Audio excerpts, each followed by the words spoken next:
Hi everyone. I unfortunately have a somewhat unreliable recording system on my computer, so I'm going to re-record the session from either FoRT 6 or FoRT 8 right now. So sit back and relax if you missed it or if you are re-referencing it. I'm here to talk through it all. So today we'll be talking about decoding, fluency, automaticity, and comprehension. The first line here is about good and bad news. The bad news is that one of my personal favorite ways that I studied was by watching a series on YouTube. The bad news is those videos are gone. The good news is, though, that I took notes watching those videos, and I watched each 1 hour video 4 times, and there were 4 videos. So I have 16 hours of notes I've been compiling into right now a 22-page document. I'm sure that'll just keep growing because I'm just finding more and more things as every university is now virtual that I can add for all of you. So yeah, if you'd like me to share that with you, I would love it if you could just email me roughly when you plan on taking the test, as well as like a few resources you plan on using and just kind of your overall plan for passing. So moving past that, right now you can pause the video and create a statement that relates fluency, automaticity, and decoding. And then when you replay the video, we'll go into depth with that. So I'm going to start by explaining the Kahoot that we took as a group.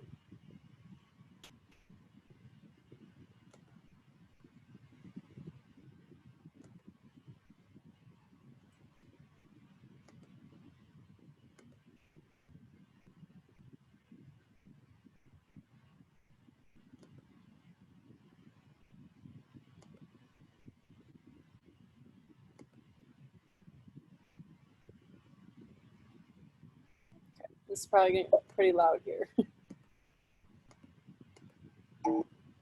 Okay, looks like you can see that.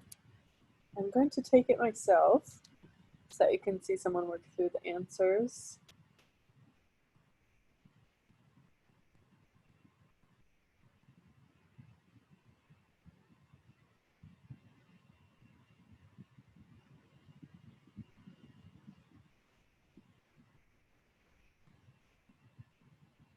All right, there I am, ready to get started.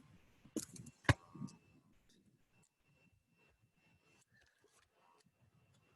answer the first question here, I'm going to think about instruction that teaches the relationship between letters of written language and phonemes of spoken language.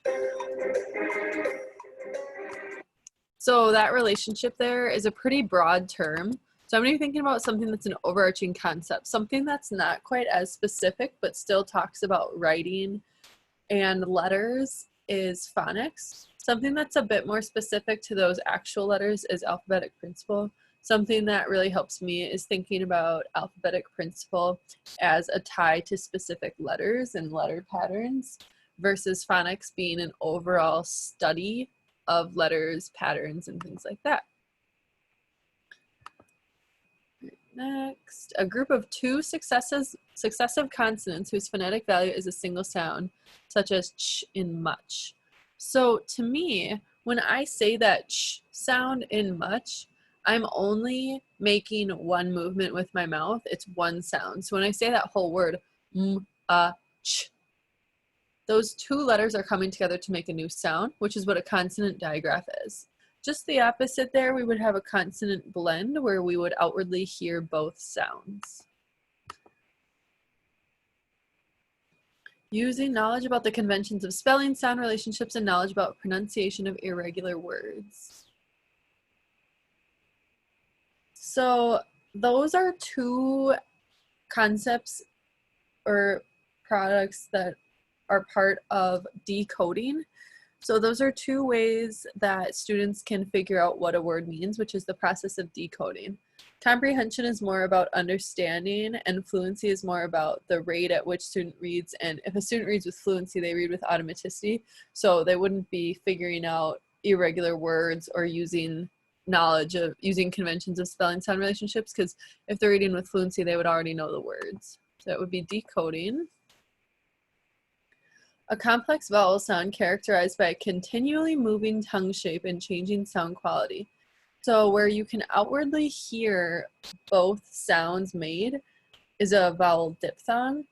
The word blend doesn't apply to consonants. They change it to diphthong. But when you outwardly feel your mouth making both of those sounds, such as enjoy or boy or now, yes, W is included. It's a little weird. That is considered a diphthong. Phonics instruction can be. So students, as they learn letters and apply their understanding of letters or letter patterns, they can either do that from isolating letters in letter lessons or sight word lessons, or they can just in general apply things they know about words. So if their name starts with a K and they see a sign that has a K, they see coals and they say, hey, I know that says K. That would be more implicit. It's not directly taught in isolation. However, they're over time picking up on speech. Phonics instruction that moves from the whole to the smallest part, phonemes and graphemes, are not taught in isolation. So explicit is where you're isolating something. It's very specific, like a letter lesson or a sight word lesson, versus implicit is over time they're picking up on things. Blank must come before blank. So phonological awareness comes before phonics instruction. Before I'm able to tie letters to sounds, I need to be able to isolate individual sounds in words. The understanding that there are predictable relationships between letters and sounds is. So to me, this is a bit more specific of a statement, more specific than phonics.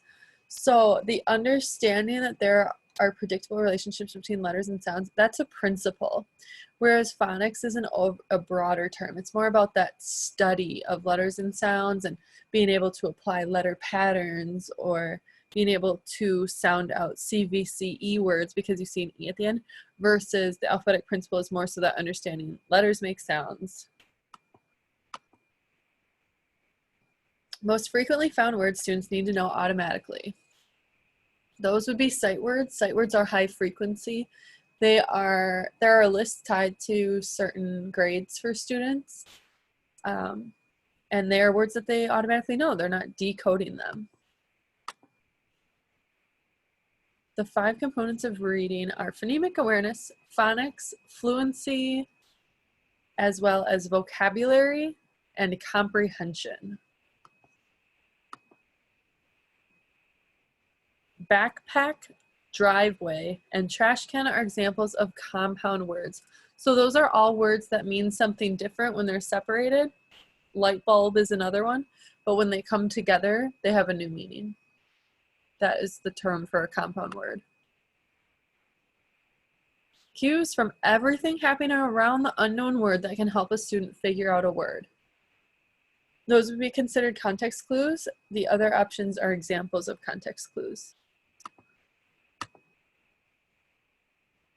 Phonological awareness relates to the blank component of language. Well, I know with phonological awareness, under that umbrella, the lights are off. Or you can think talking on the phone is more just hearing. So it's spoken, auditory. Therefore, phonics instruction is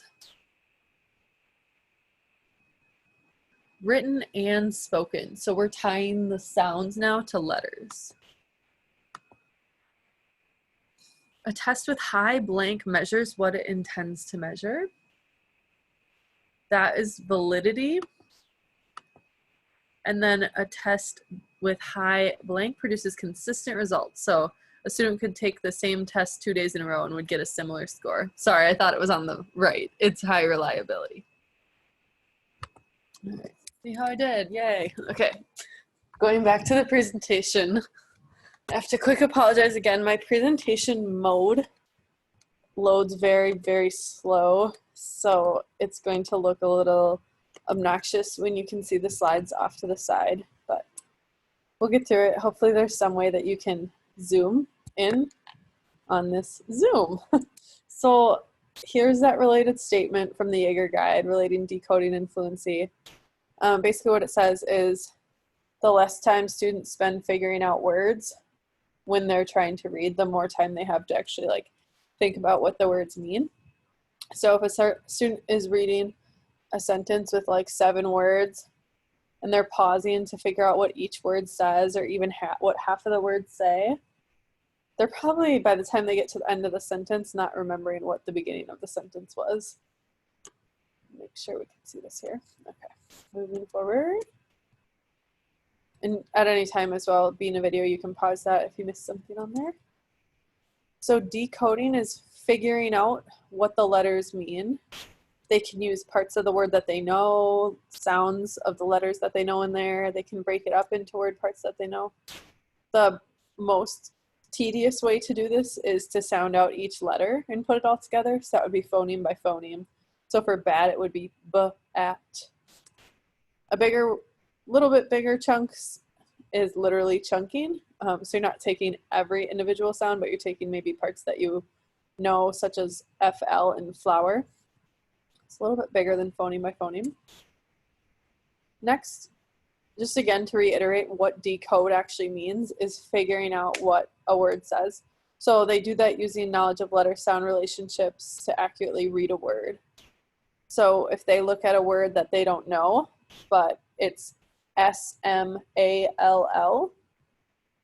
they can use their knowledge of the fact that S is the S sound, M is the M sound, A is the A sound, and L is the L sound, so it would make small. So a related question here is, which of the following types of activities would be most important for Mrs. Morrow to include on a daily basis when planning instruction for first graders who are developing as beginning readers? The bolded and underlined words really help me frame my question here. So I'm thinking about something that would be valuable daily. I'm going to talk through each of the options. You can pause and write down what you think is the best. All right, read, playing it. So activities that introduce students to basic concepts about print. By the time a child is actually beginning to read, they need to have those basic concepts down. They need to know where the word starts, where the word ends. They need to know that print carries meaning. They need to know those things before they're actually able to attend to the individual words on the page. B, activities that emphasize listening to and producing rhyming, alliteration, and similar forms of wordplay. These are all auditory activities. In some way, it would be a better option if we could see them tying those sounds to speech, but we just don't see that here. So I'm going to look for a better option. C is activities that promote students' development of decoding and other word analysis skills. Now, this is something that would be valuable on a daily basis to beginning readers because they're going to come across words that they don't know, but if they know how to figure them out using decoding and word analysis skills, they'll be able to read or develop those reading skills. So C sounds like a very promising answer because it's valuable on a daily basis, it's relevant to beginning readers, and it's an effective practice. D, activities that emphasize memorization of lists of grade level appropriate sight words. Memorization does not equal comprehension, so that would not be a best practice. So I ruled out D as well. And of course you can pause as I'm going along. Just to restate what those concepts about print are that a student would have down or should have down by the time they're beginning to read, they're listed here. Reading from left to right, top to bottom, letters and words have meaning. We read the words. We move from one line to the next, top to bottom, left to right. Illustrations are related to the print, and every book has a front, back, and author.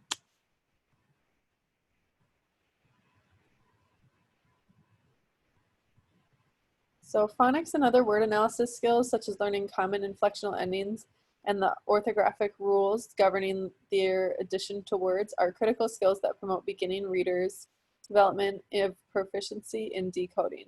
So those listed skills support students' development of reading fluency and comprehension. What does that mean? So that means through phonics instruction, you're talking about letters and the sounds that letters make. And then word analysis skills, you're talking about kind of how to break words apart, how to figure out what words actually mean. So that could look like for a kindergarten class, you are using the word un, you're using that beginning. We'll do a prefix for an example. So telling a student that un means like basically not, you can say, that was unbelievable. So is that something that's believable? So kind of figuring out how to apply those word parts and give them meaning. So that overall instruction of how to say words and how to break words apart supports the development of fluency, because it gives them those skills that they need to figure out words when they come across them and don't know them. And then the more that they're able to figure out words that they don't know and keep moving forward, the more they'll develop comprehension, the more they'll be able to understand the words. For a related question, which of the following best describes the relationship between word decoding and reading comprehension in a beginning reader's development? A, decoding skills and reading comprehension skills tend to develop independently of one another. So a student's ability to figure out what a word says is going to directly affect if they understand it or not. So we're going to rule out A. They are related. B, reading comprehension skills directly facilitate the development of decoding skills. And C, development of decoding skills is secondary to the development of reading fluency and comprehension skills. So both B and C tell me that comprehension comes after decoding. That just doesn't make sense, because how are you able to understand a word before you know how to say it? So D is going to be our best option here. Automatic word recognition facilitates development of reading fluency. The more words you can recognize, the better rate and accuracy with which you'll read, which are components of fluency. And then that fluency, the more you're able to read words, leads to word understanding.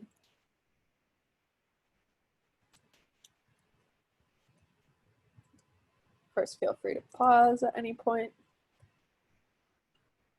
So restating definitions here, we want to keep these components separate from comprehension, but so fluency is a component of comprehension.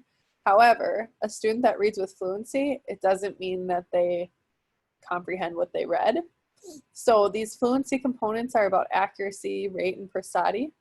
So that prosody is the smoothness with which a student reads, like just the way they sound. They sound like they can read.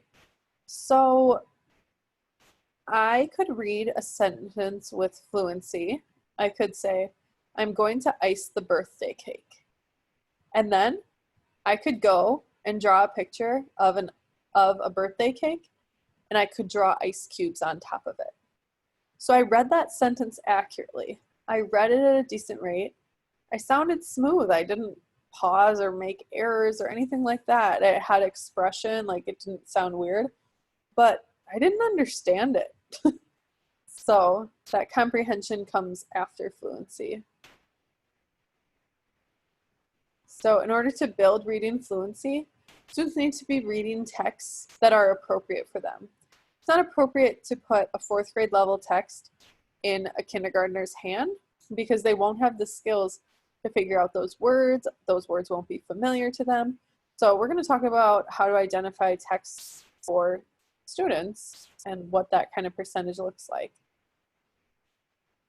So the independent level at which you can pretty much trust that children are reading with accuracy, fluency, as well as comprehending the text is 95 to 90%, or 95% to 100%.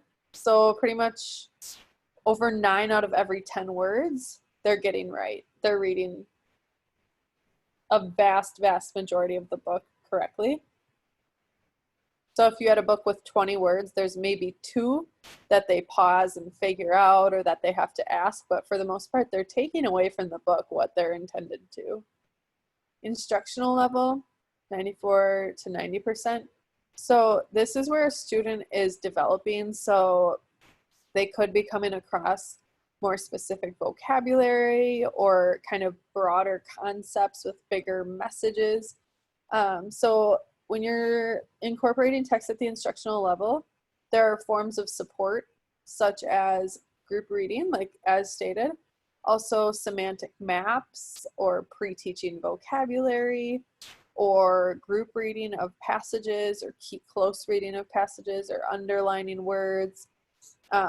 Those are appropriate at the instructional level, so that can come along with a form of support.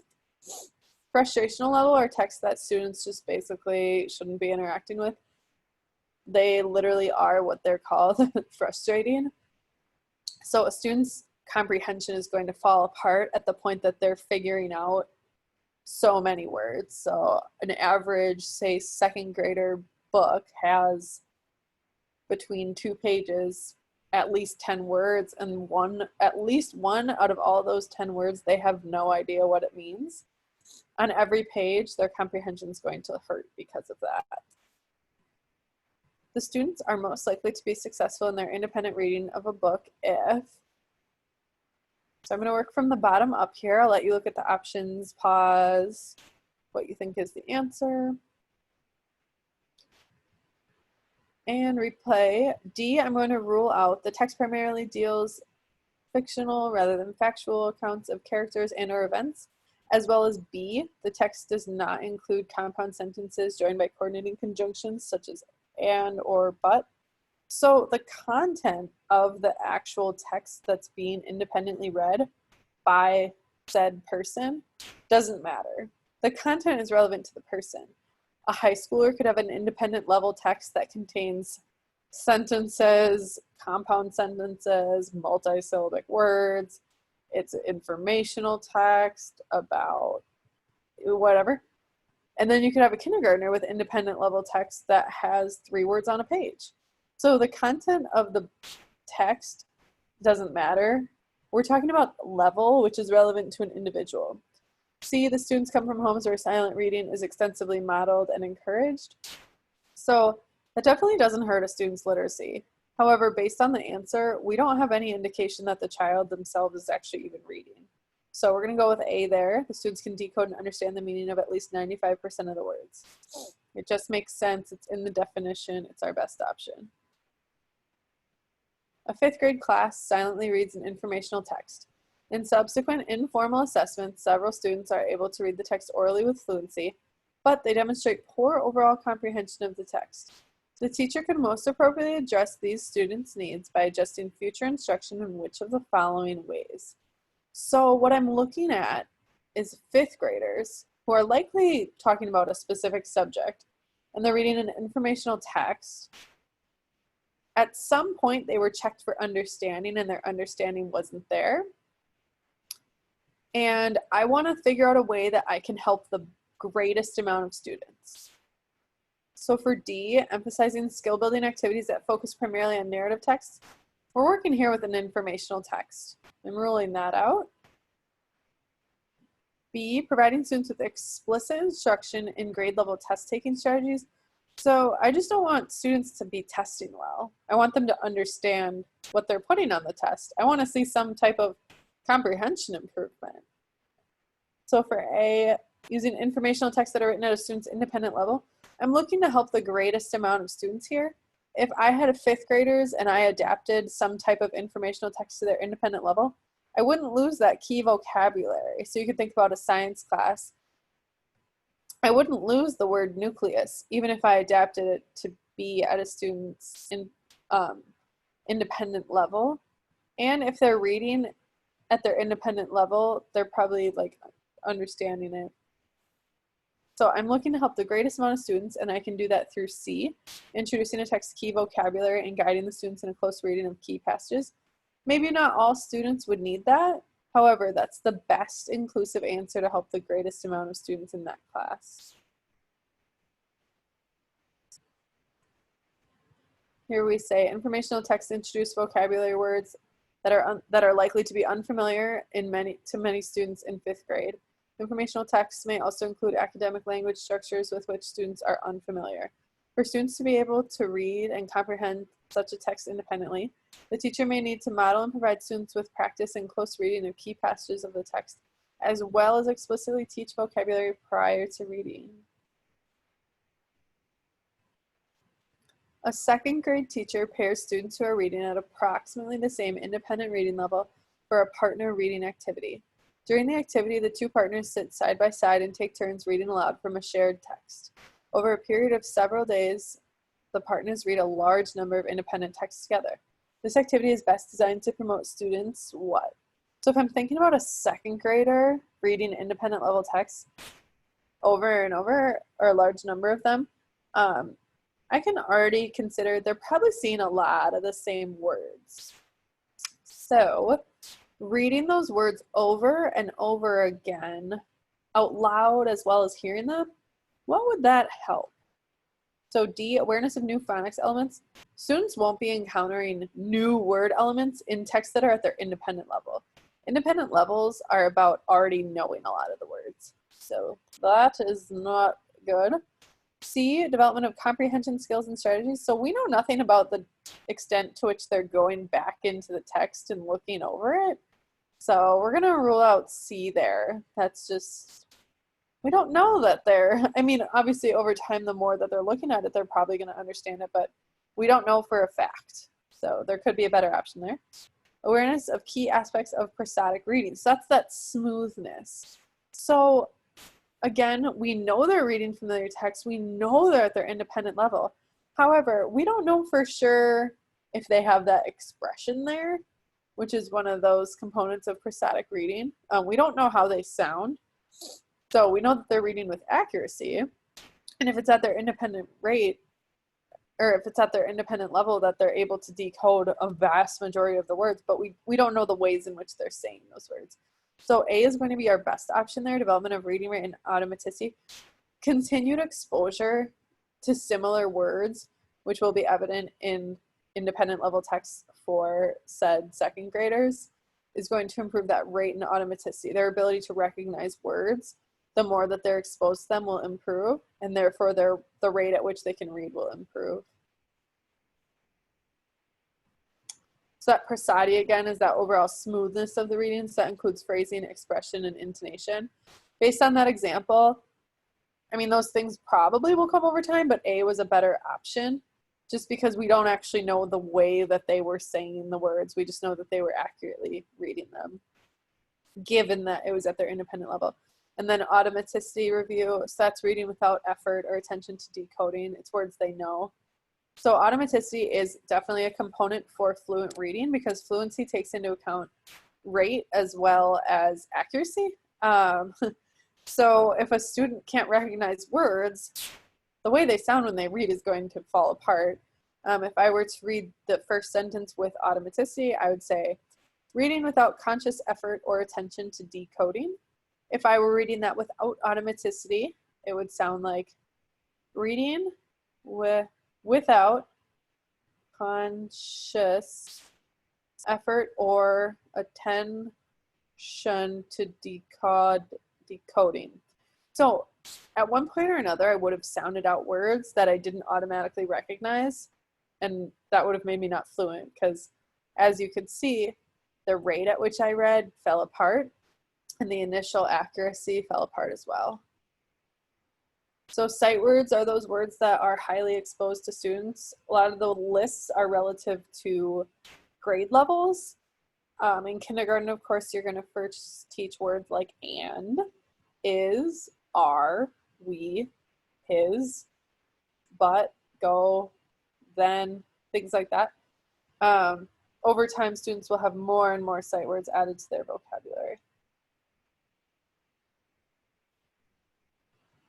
So sight words, again, high frequency. They know them, they can automatically recognize them. So it's important to note that students might have a sight word list in their brain that they automatically can recognize. That's more complicated than other words that they could recognize, just given the fact that they're frequently exposed to it. So you could take a first grader that looks at the word because and can say it. They see B-E-C-A-U-S-E. They've seen it enough before. Maybe they were directly instructed on it, and they say because. However, you could give that same child another 7-letter word with 4 vowels, and they might not be able to say it. So sight words can be irregular or regular. So a word like what or the, a student might automatically recognize and know. However, until you actually tell them the TH sound, maybe they'll apply that sound part to another word that starts with TH. They might look at the word that and they might say to hat at first. A teacher holds up a series of familiar objects, asking students to name each object and isolate the final sound they hear. This type of activity would be most appropriate for students who blank. So we're doing an oral activity. We're isolating the final sound that they hear. We don't know anything about the objects that she's holding up. We don't know anything about how those objects are spelled. We're doing an oral activity. There's nothing indicated about them writing. So B talks about fluency, more than one word, and automaticity, and is a component of reading. So seeing that we're doing an oral activity here, we have to rule that out. We're just saying words out loud, and what we're focusing on is isolating the final sound. C is talking about words again, and we're doing an oral activity. So automaticity, yeah, maybe they can automatically identify the object, but orally. D has difficulty sounding out phonetically regular one-syllable words. Again, we're not given enough really any information about the objects that are being held up. A student might know, hey, that's a pencil, but they might think that the sound in the middle is an S. So we don't know what's being held up, but we do know that they're isolating the final sound, which is a phonemic segmentation skill. We're taking in an individual component of that word. So if we did have pencil again, and a student is struggling to say L is the last sound, well, that would match up with A. That'd be a student that needs help developing phonemic segmentation skills. A student that needs help separating a word into individual sounds.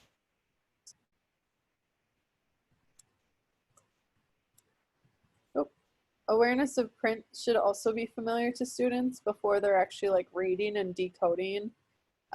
So print awareness is one of those concepts of print. So it's that understanding that print carries meaning, books contain letters and words. Print awareness also includes the understanding of what books are used for and how a book works, how to turn pages, how to find the top and bottom, how to identify the title, front, back, cover. So before students are actually reading, you should note that they would have this down. A kindergarten teacher hangs labels on key objects in the classroom, puts up posters that include words and captions, and always has a big book on display for the children's use. This kind of classroom environment is most likely to help promote children's A, recognition that words are composed of separate sounds, B, recognition of high-frequency sight words, C, development of automaticity in word recognition, or D, development of an awareness of print. So for A, as well as B, we don't know anything about the words that are up on display, and we don't know how they're actually interacting with the words. All we know is that these words are strategically next to meaningful objects. For C, development of automaticity in word recognition, again, we don't know what the labels actually say. We don't know what the book and words and captions actually are, and we don't know if they're actually interacting with them. All we know is that print is closely connected to certain things, which would develop their awareness of print. D. B and C are incorrect. Exposing a child to print doesn't directly promote word recognition skills. Given this, the nature of this question, we don't know how closely they're interacting with those captions or those labels. So A is incorrect because phonemic awareness, recognition that words are composed of phonemes, is not directly promoted by a print-rich environment. So D is our best answer there. Print awareness encompasses a developing understanding of print concepts and the writing system, and understanding of the relationships between oral language and print, and familiarity with the ways literate adults interact with and make use of printed materials and writing. Looking forward into comprehension. Comprehension comes after fluency, after students are able to decode words, and certainly after many days of phonics instruction where they're tying letters to sounds, they're looking at patterns of the way you say words based on the spelling. So The definition of comprehension is there to be noted down. And I really hope this recording worked quite badly. Other than that, I found a YouTube channel. I think his name is Chris Moss, or Distance Prep.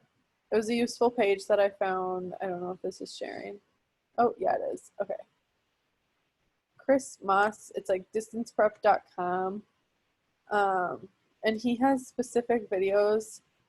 Some are very specific, like we don't go that deep into them. Such as he had one that was like poly something. However, his reading instruction lectures, they're like 5-6 minute videos, 5-6 minute segments that are a good idea to watch if you're driving somewhere, when you're getting ready to go somewhere, if you're folding laundry. Just continuing to expose yourself to different ways to engage with the concepts on this test is super helpful. So I think his name was like Chris Moss, but if not, it's linked in the notes. So if you send me that email, you'll definitely get it. Or I'll post it on the Canvas. But have a good rest of your night, and thanks for watching.